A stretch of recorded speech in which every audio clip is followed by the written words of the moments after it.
விராலிப்பட்டியில் நடந்த ஜெயலலிதா பிறந்தநாள் விழா பொதுக்கூட்டத்தில் முன்னாள் அமைச்சர் நத்தம் விஸ்வநாதன் கலந்து கொண்டு சிறப்புரையாற்றினார். திண்டுக்கல் மாவட்டம் வத்தலக்குண்டு அருகே விராலிப்பட்டியில் முன்னாள் முதலமைச்சர் ஜெயலலிதாவின் 76வது பிறந்தநாள் விழாவையொட்டி பொதுக்கூட்டம் நடைபெற்றது. இக்கூட்டத்தில் முன்னாள் அமைச்சர் திண்டுக்கல் கிழக்கு மாவட்ட செயலாளர் நத்தம் விஸ்வநாதன் கலந்து கொண்டு சிறப்புரையாற்றினார். அப்போது அவர் திமுக அரசு அதிமுக கொண்டு வந்த திட்டங்களை மறைத்துவிட்டது, தமிழ்நாட்டில் 5 லட்சம் கோடி கடனாக இருந்ததை படிப்படியாக குறைப்போம் என்று கூறி திமுக அரசு தற்போது 7,000 கோடி வட்டி கட்டி வருகிறது, மேலும் தமிழ்நாடு கடன் மாநிலமாக உள்ளது என்று விமர்சித்து பேசினார்.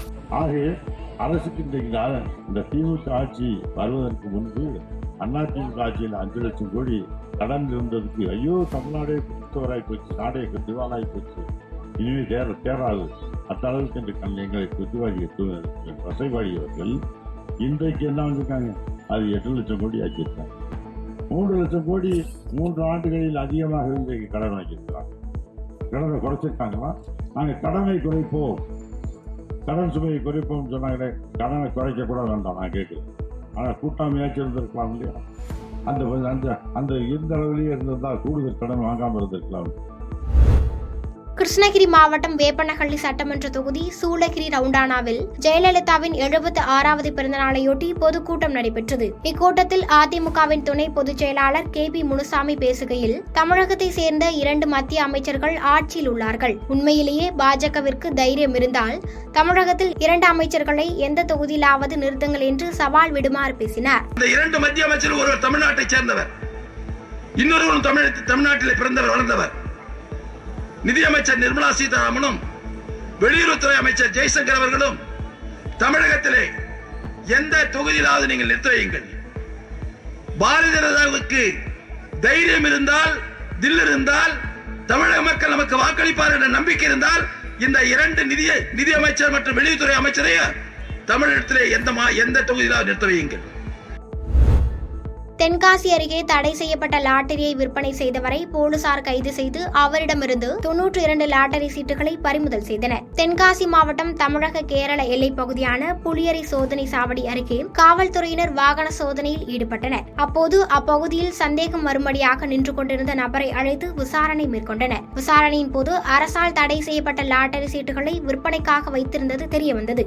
லாட்டரி விற்பனையில் ஈடுபட்ட மேலக்குத்த பாஞ்சான் பகுதியை சேர்ந்த அர்ஜுன் மீது வழக்கு பதிவு செய்து கைது செய்து நீதிமன்றத்தில் ஆஜர்படுத்தி சிறையில் அடைத்தனர். மேலும் அவரிடமிருந்து விற்பனைக்காக வைக்கப்பட்டிருந்த 5,280 ரூபாய் மதிப்பிலான 92 லாட்டரி சீட்டுகள் பறிமுதல் செய்யப்பட்டது.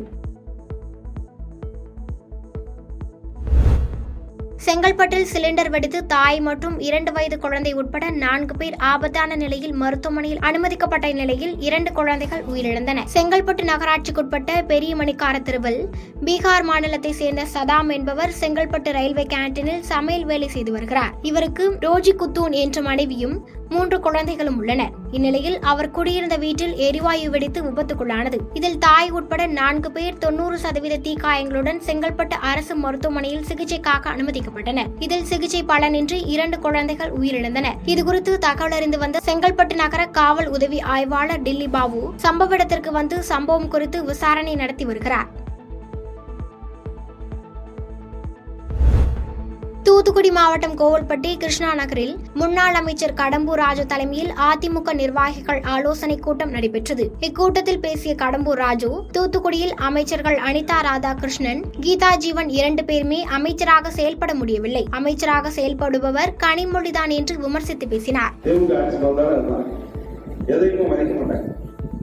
காலகாலமா வரைந்து வைக்கப்பட்ட அந்த மரபொருளா இருந்து நிதி இருந்து மரம் வச்சுட்டு அதெல்லாம் ஒன்றும் கண்டிப்பா இருக்க மாட்டாங்க.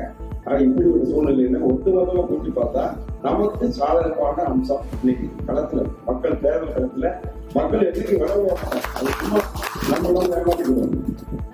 2004 19 நடக்கும்போது நம்ம நல்லாவது தேர்தல் நடத்தணும், அவங்க சும்மா இருக்க கூட ஜெயிச்சாங்க.